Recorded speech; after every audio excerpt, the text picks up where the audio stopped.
and welcome to Mind Over Masculinity, the space where we pull back the curtain on what it means to be a man in today's world.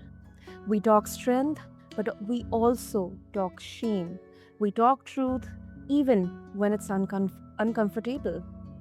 Now, listeners, Annie Hosanna, as always, and today's episode, it might just rattle a few cages.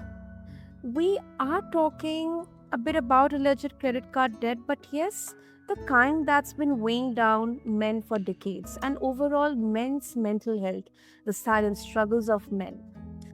But it's just the surface. Beneath that weight is a deeper question.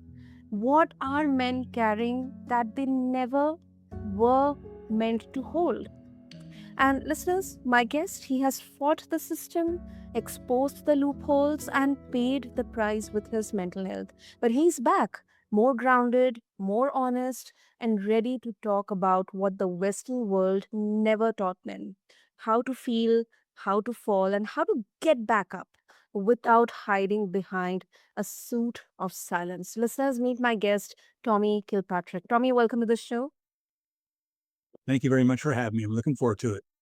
Absolutely, absolutely. So, listeners, let's begin. And Tommy, let's begin with a bit of your personal journey in there, and then we'll come to talking about the existing situation of men's mental health, especially in the Western culture. But you have said before that the real weight for you, it wasn't the debt itself, but what came with it.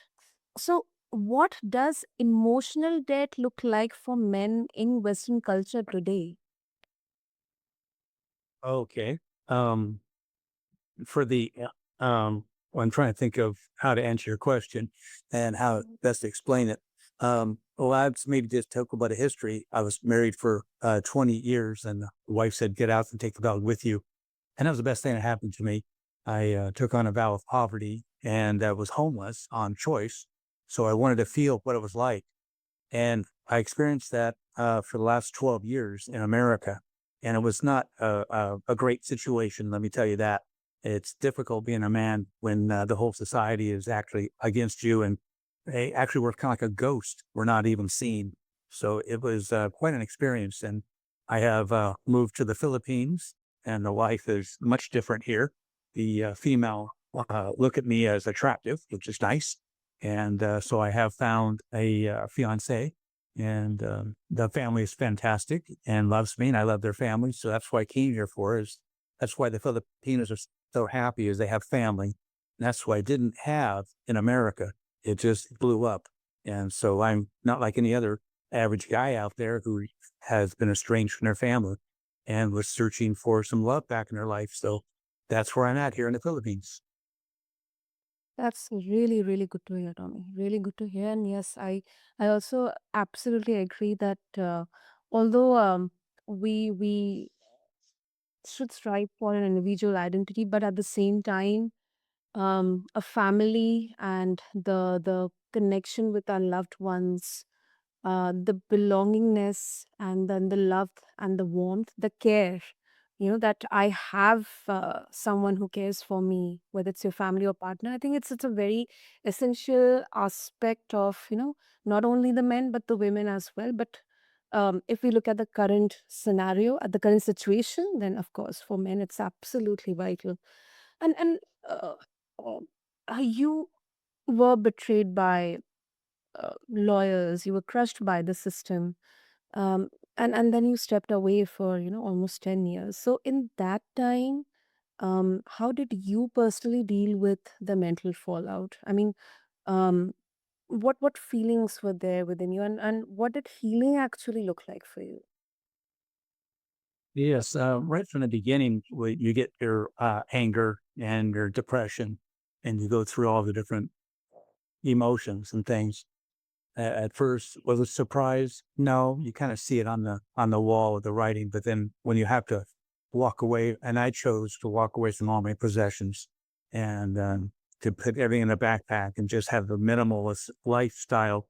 As it was, it was humbling. That's what I would like to say. And so I got back to my roots of what is valuable. And so I walk in faith of God. So God provides everything for me. I have no wants, have no needs, and I would do what God wants me to do. And it was just to be able to help other people, make their life better. And that was what makes me happy is doing things for other people and not expecting any response or a compensation at all. You just do it and you walk away, or you do it so they don't even know it. It's like an anonymous act of random kindness. And that's what I do here in the Philippines. I do a lot of that. And I encourage my fiance, and she's doing it now much more regularly, which is great to see. She'll just stop and give somebody some food or help somebody along the way. So it's a great thing to see. That's what it is, kind of pay it forward kind of attitude. That's inspiring, Tommy. That's really, really inspiring. And now a bit of a more personal question. I mean, if it's okay if you do not wish to answer it, but your father, he was a CPA, a man who likely valued logic, numbers, and responsibility. So, how did his worldview shape your own understanding of masculinity, money, and what it means to be a provider? It's a very good question. Yes, he was in World War II. He was in the Navy, and he saw some combat, but not too much. And he was a man's man, which meant back then you don't really talk about your emotions, doesn't show much. And, love was shown to me, but he was very busy and not around very much in that sense. So, no. The instill of discipline and and doing things the right things. That's just the morality that I got from him a lot. So the entrepreneurship was very good. So the role model I had was very good. And when I was growing up, we had the television, TV shows like Father Knows Best. So everything was on a positive, reinforcing. But then when my child was born, he's now 37. He had been brought up on The Simpsons and on South Park, which they make fun of the male. And there's a whole uh, attitude now of hate the male and dump on the male as much as they can, or they don't need us and stuff like that. So the world has changed since I was being brought up. I do agree with you to a lot extent. I do. I mean, it's I mean, it's a nuanced conversation. Everybody may not agree with it, but um, we have to definitely look at both sides of the coin. And when it comes to the relationships between fathers and sons, um, uh, I think was there an expectation within you, Tommy, to live up to his version of strength? I mean, like, did that make it harder for you to admit emotional or mental strain later on, or? Not for me. I was the third one. So I was basically the oops. I came along like 7 or 9 years after my two brothers. So they kind of just let me grow up. It wasn't a typical kind of a firstborn where they don't know what they're doing. And since they were so much older than me, when I was 10 years old, I was baking, shipping cookies to Vietnam. So the dinner table conversation was about the war and people dying. And, I was watched on Thursday the tally of how many we killed and how many they killed of us. And so I had a kind of an upbringing of much more maturity uh, that happened in my life. So it was more of a mature conversations I had with my dad and stuff. Mm-hmm. Mm. And talking about uh, the Western masculinity, I mean, it often links. I think not only in Western culture, but if we talk about certain cultures, where uh, everything around a man's value is often linked to his productivity, income, or ability to provide. I mean, in you know cultures in India, often when we talk about arranged marriages and stuff, then for a boy or a man, it's all about how much he earns. Does he have his own house, or what's his capability to provide? Will he be able to take care of his entire family? um how did your work fighting credit card lawsuits and then that burnout uh, followed challenge that belief for you? Well, let's see. You're talking about the expectation of being a provider, and that's what was instilled in us and being brought up in the 50s and the 60s.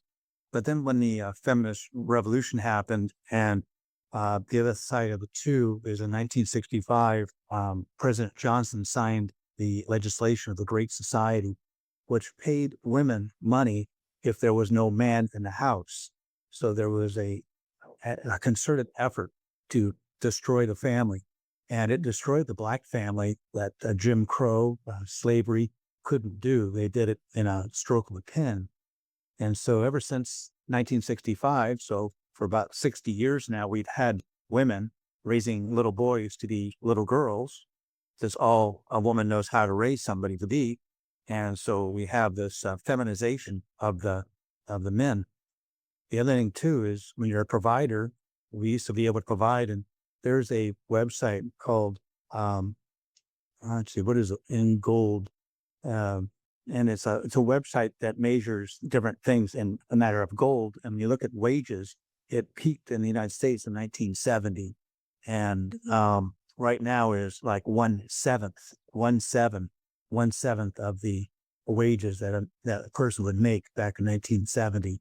So by adding women into the workforce, you have diluted or increased the number of workers, which then kept the prices down, the wages down. So it's much more difficult to make money to be the provider when the wife actually makes more than you do. And that's what happened in my life. She was a nurse, my wife, and she was always making more money than me. And that was a difficult thing because you're supposed to be the provider, but not in this world when women can make just as much as you can. So, yeah. Mm-hmm, mm-hmm. I mean, how would you define uh, feminization of men? I mean, is it more from a perspective of how much money both of them are making, or what kind of activities or what kind of behavior a man is exhibiting? I mean, I would love to know that, Tommy. Yeah, the expectation that we provide is is there in the courts too. So most of the divorces are initiated by women at about 80%. And if they have gone to college for 4 years, it goes up to about 90%. So when a man goes into court, they're still required to fulfill their obligation, Mhm. being the provider. But on the other side, the ex-wife now does not have to provide any support for him. So it's really a one-way ticket here. And I have a non-biological son that's 12 now. And when he was 9, he told me that he was never going to get married. And I asked him why. He said, well, all they do is cheat on you and they want child support. And that's from his experience of his life with me and his mom and his biological dad, which is not around. And that's all he expects. So he is in no way interested in being married. It's not an advantage anymore for a male to marry a female in America. Mm, mhm, mhm. Yeah, and uh, yeah, I mean, lately I have been observing such cases like that. You know, even if the ex-wife is earning substantially well, um, there's definitely a kind of systemic, obligation to provide alimony and child support from the ex-husband's end, irrespective of their financial condition. I mean, if the financial condition is very well, then it's kind of overall assumed, um, without any nuances, that they have to provide this percentage or this amount of alimony and child support. But then, isn't it like generalizing everything, Tommy? Like, I do understand that this is happening, but then on the other end as well, um, you know, there there's definitely a lot of conversation happening around how partners, irrespective of man or women, they can contribute equally, whether it's providing or it's caregiving, whether it's raising children, managing household and everything. Yeah, it's quite difficult in one sense for the male. In one sense, I was technician at a mental hospital, and we had five children, five boys who were autistic. And that's back in the 1970s. And now in California, 1 out of 12 and a half is autistic. So all of a sudden, you have a huge amount of autistic men. So how are you going to expect these autistic boys that turn into a man to be a man? And on the other side, you have them being fed Ritalin, which is a drug to calm them down. And you have the female teachers now, which is in dominance, because the attitude was, oh, if there's a man in a school, he must be a child molester. So they have hated all the males that are involved in education with suspicion. So now the females run basically the schools, and you have them now diagnosing the ADD by giving them Ritalin. And so that's what I have seen personally, is that the amount of testosterone is dramatically less, and it's gone down dramatically in the United States since the World War II, the ending of World War II. And part of the people would say it's the estrogen that's in the water. The drinking water had a lot more of the female hormone from the people taking the pill. Female women taking the pill, it gets flushed down the toilet, it goes into a drinking system. And that's one idea of why the estrogen level has gone up in men and the testosterone level has gone down. So when you try to say to a man, man up, it's going to be quite difficult. And I came across a guy named Math. He's on YouTube, and he really describes the relationships the best way I've ever heard anybody explain it. And he explains the best way of what's going on in the modern world. So, but then there's hope. I have something in the future. I'm looking to own a farm in Argentina, and will be opening it up for men to come there and to learn how to be a man. And we're going to build our own house. We'll dig our own well. We'll trap our own food and make our own clothing and get back to like a rite of passage. Like it's what the American Indians used to do. When you're about 12, you'd be two groups of boys. They'd run down, one group would run down to the sacred rock, take all their clothes off, run into the forest. And 4 or 5 days later, they had to come back with clothing, with meat for the tribe. They had to have bow and arrow. So they had to do all this stuff with nothing and to prove it. And so that's a rite of passage I want to reinstill and bring that back into a life of men, to finally be a man, then discuss about how are you going to relate to women in this new world. That's a whole different picture. Yeah. And there's definitely a narrative growing that men are becoming too sensitive. We are losing the toughness that held society together.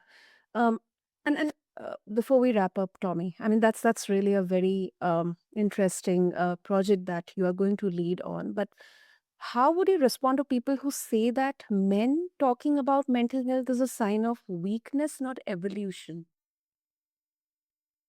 Yeah, that's how do you define the strength of a man? It used to be muscular and being macho in that sense. And now we watch television and movies, and we're supposed to be effeminate. So metrosexual, I don't know. There's mixed messages, so it's very difficult to be a man in these days, as it would be a female too, because the whole world's changing. They want a real man, and they're not out there. They want the attention, but then they ridicule us on TikTok. So um, we can't approach women because then they call us predators. So there's too many mixed messages. It's like, well, years ago it used to happen arranged marriage, which I really want to encourage people, because the family would know the other family, and so it'd be good to get together. But nowadays it's well, most end in divorce, so it's not a good, pretty picture of what's happening out there.